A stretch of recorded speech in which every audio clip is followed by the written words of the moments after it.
Well, hello there. How is everyone? You amazing, beautiful, wonderful people. It's Sunday, baby. It's Sunday, and in a few hours' time, I'll be live on this channel with none other than JB Gunner.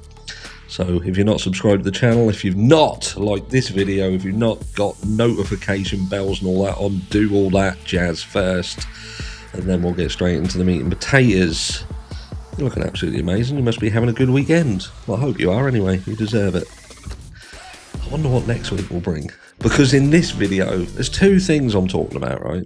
They're technically three, but primarily two. One of them being the doll's house. Sorry, to scale, possibly to scale, not to scale. Doll's house model that they have made, the prosecution of 1122 King Road. Because a lot of people are emailing me, a lot of people are reaching out and saying, look, why did they knock the house down? Why did they even get rid of the house? And I have a theory to that, and I'd like to hear what your real thoughts and feelings are around why did they really knock the house down? Because I don't think the reason that they told us they knocked it down really was the reason, because that reason don't really make sense whatsoever. And also, secondly, about the we'll call them the guilters, the people who believe that Brian Kohberger is absolutely guilty already.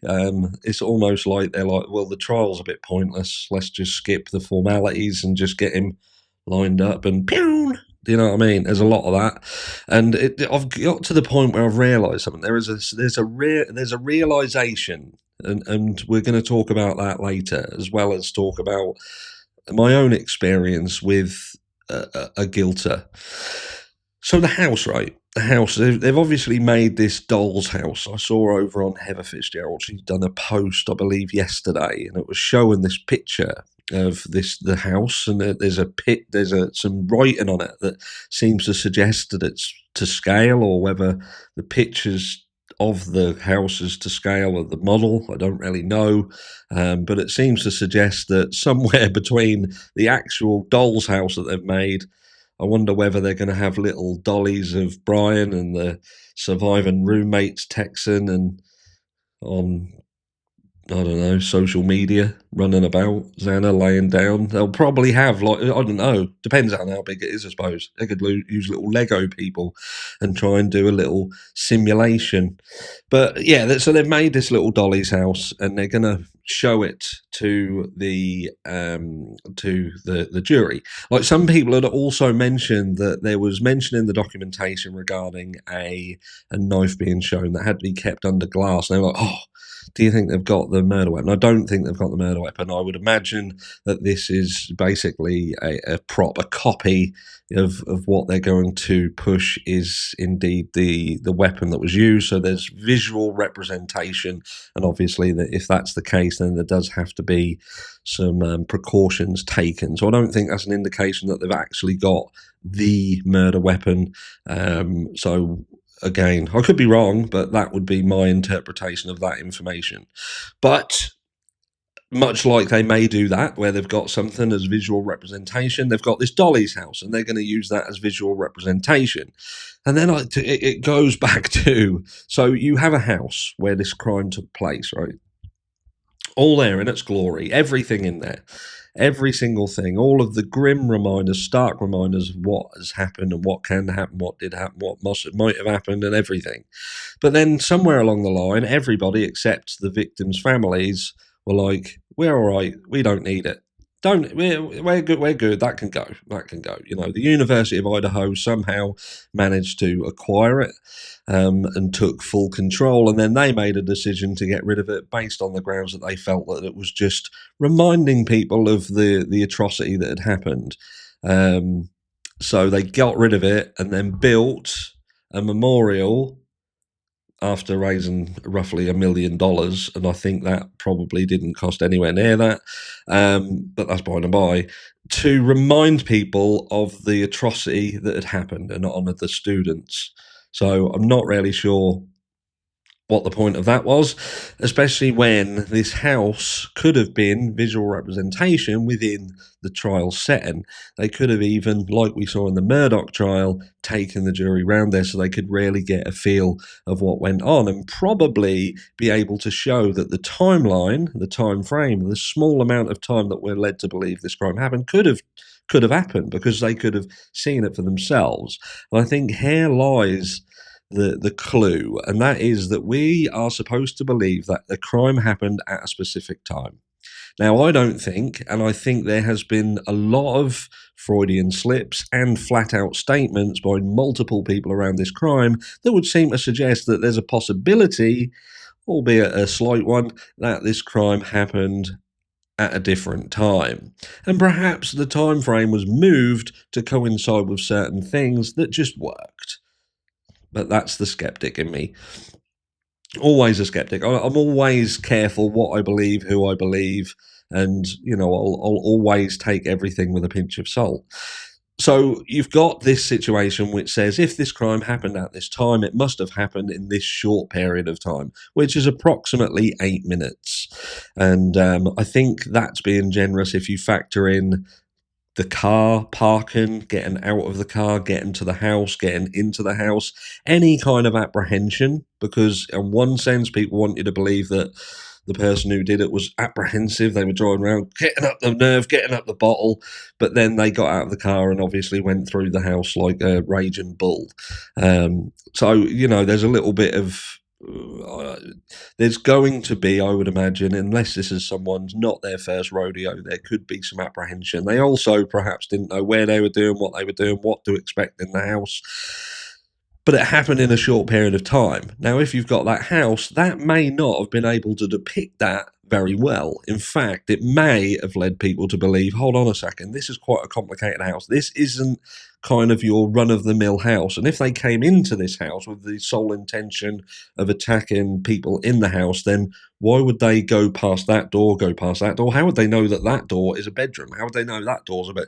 How did they not get lost?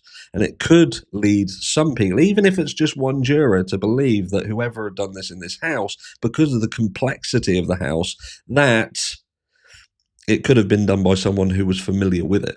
And then you've got to go down the realms of, so if it was Brian Koberger, how did he get familiar with the house? Again, I digress, and I could be wrong. But then you've got this Dolly's house, and it's going to be tiny, teeny, teeny, teeny, tiny. Again, remember the Dolly's, the little Lego man, the little doll of Brian Koberger, going in there. And, they're going to show all this sort of stuff. And I think when you're looking at a tiny house and you've just got a narration over it, it's very easy to convince an audience of what you're trying to say. Case in point, Gray Hughes, where just because he can do a little animation of a car driving around and he can show you some sort of 3D CAD rendering on the screen and go, people are like, it's exciting. And they believe it. Do you know what I mean? It's gospel because if it's a cartoon, it's right. It's got to be. If it moves, it's real. And if you can see it with your touch it and feel it, then it's real. And I think that's the point with the prosecution. They've got this Dolly's house, and because it's tiny, they can kind of make it look like it's easier to accept this short time frame, moving around the house, this, that, and the other. And it removes a lot of problems. It removes what the walls are made of. It removes acoustics. It removes things like obscurities that, if it's not to scale, then it's going to be difficult. And even if it is to scale, the reality is it ain't to scale because it's a teeny tiny little Dolly's house. So I think that this is a little bit of misdirection. This is to formulate a picture, something that the jury can look at and they can be told a story about. And if I was the defense, I would ultimately just go up there and say, you do have to realize that this is a doll's house and this crime didn't take place in a doll's house. It took place in a big house, and that's not really a true representation of the place that this crime took place in. This is a prop in order to assist a story to make you believe that this crime could happen the way in which the prosecution, they want you to believe it did. Now, they couldn't have that big house up, because that probably wouldn't have did it. But this one, just ask yourself a question. If you really didn't need the house and you was happy for it to go, we don't need it, then why'd you knock it down, bury it, and then build another one? Let me know down below what you think. But anyway, then we get on to guilters. Because we've just had this Dateline thing, and this is going to be what makes up the foundation of mine and JB Gunner's live later on tonight. Did I tell you about it? If not, there's a community post, and I did mention it earlier. You may not have a very good memory and have forgotten already. But we're going to be talking about the Dateline situation and thoughts and feelings around Brian Kohberger. And do me and JB Gunner agree? Are we going to agree to disagree? Are we going to kick off and try and strangle each other? Who knows? Anything's possible. But I think that ultimately we're both on the same page. But there is three camps: the middlers, the pro-burgers, the anti-burgers, the guilters. Do you know what I mean? And the guilters, what I've come to realise is that the guilters are a bunch of nasty motherfuckers. Now, I don't know whether there is nasty people amongst the pro-burgers, if you like. I must admit, in my own experience, I have not witnessed any nastiness to the same gravity as what I've witnessed from the guilters. Now, whether that's because a lot of guilters class me as a pro-burger, it's not so much I'm a pro-burger, I'm just a pro-rights. Do you know what I mean? I believe in the constitutional rights of individuals. I believe that people should be proven guilty beyond a reasonable doubt before you treat them as such. But some people just don't get it. They interpret things a certain way, and it leads them to behave a certain way. And, you know, this happened to a moderator on this channel, someone who'd been around this channel and moderating and done a fantastic job for a long period of time. But it got to the point where this person had truly believed that Brian Kohberger was guilty of this crime. And it became very, very apparent that it frustrated them that people didn't feel the same way. And I ended up getting many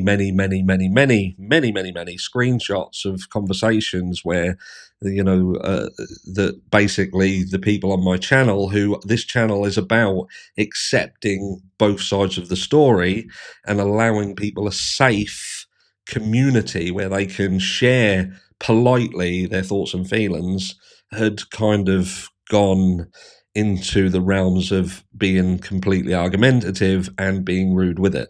And it would get to the point still where I would be being contacted on my own private number, away from the platform, literally messaging me, bearing in mind there's a massive time difference. So sometimes these messages were quite late at night or very early hours of the morning.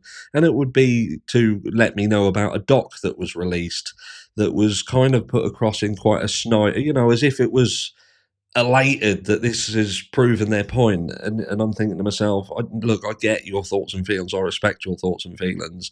But you don't need to be messaging me constantly every time that there's a doc to be rude about it or try and go, there you go, while I'm simultaneously having to deal with 20, 30, 40, you know, things being raised to me in screenshots of messages where you're being argumentative and snarky to people.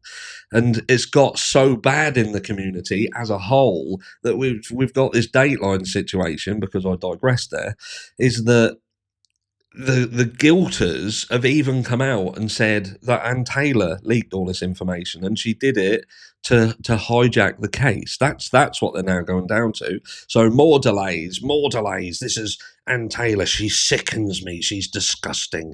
I'm thinking, why the fuck would Ann Taylor release information that would ultimately help towards crucifying her client, unless she's actually on the side of the state? She's actually working undercover to get under, do you know what I mean? And she's not on Brian Kohberger's side at all.